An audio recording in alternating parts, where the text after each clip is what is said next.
Sylvanas.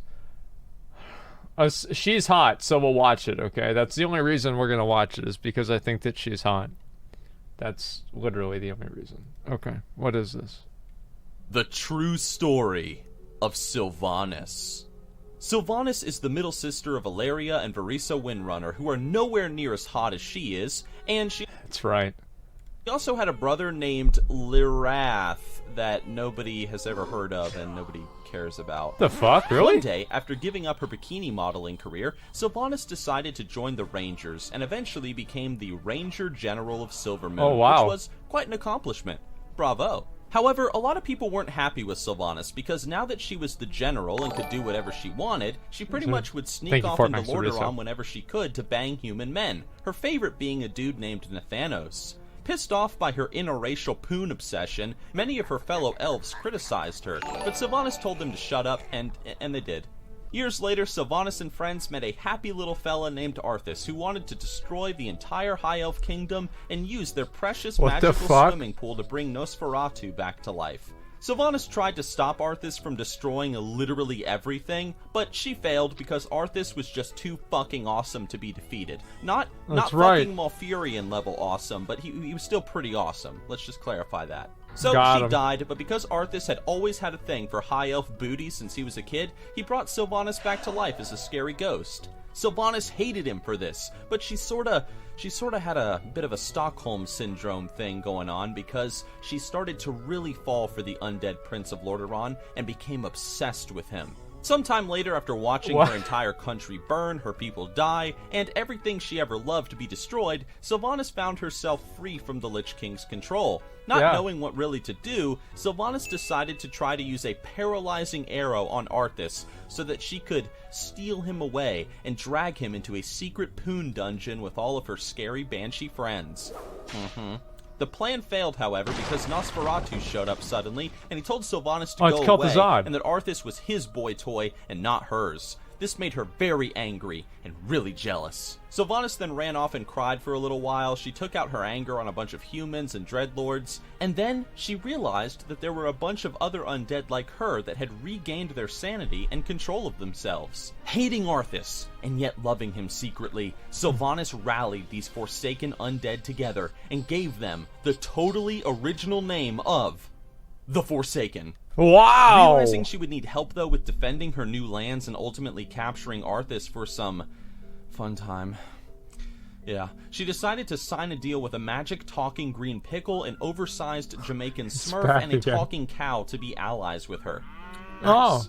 Cut forward a few years later, and finally, the great alliance of undead, pickles, smurfs, cows, and now flamboyant men attacked Arthas' continent of Northrend, along with the alliance in an effort to defeat him.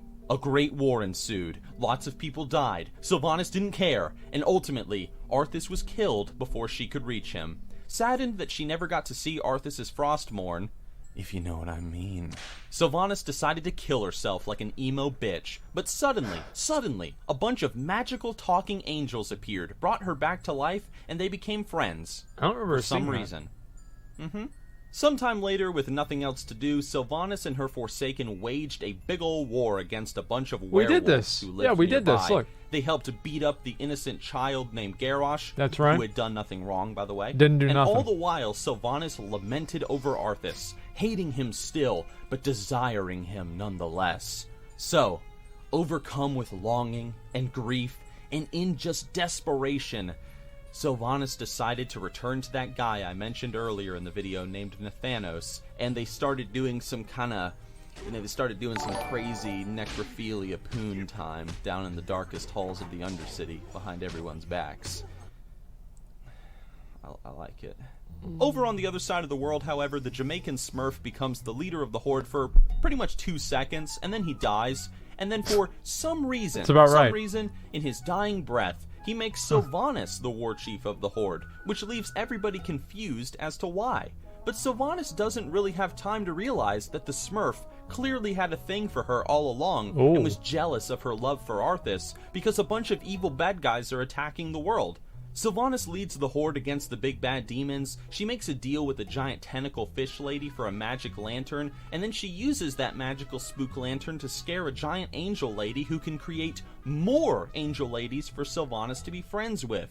But suddenly, one of those big talking werewolves that she had that war against earlier in the story just attacks her. He attacks her for no reason, and he breaks her spooky lantern, and he frees the angel woman, and Sylvanas gets angry and sad, and she just decides to go back to banging Nathanos for a while she plans her next move. And,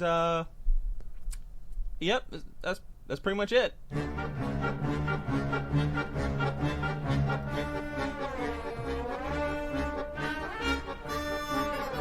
That's true.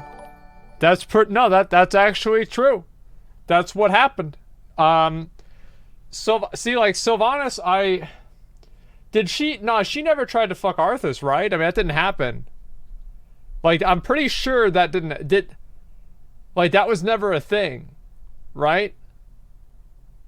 No, I didn't I thought she was just like, she hated Arthas. Yeah, but that doesn't mean that she didn't try and fuck him too. I mean, there's some girls that are crazy, especially if they're undead war chiefs, I mean, think about it.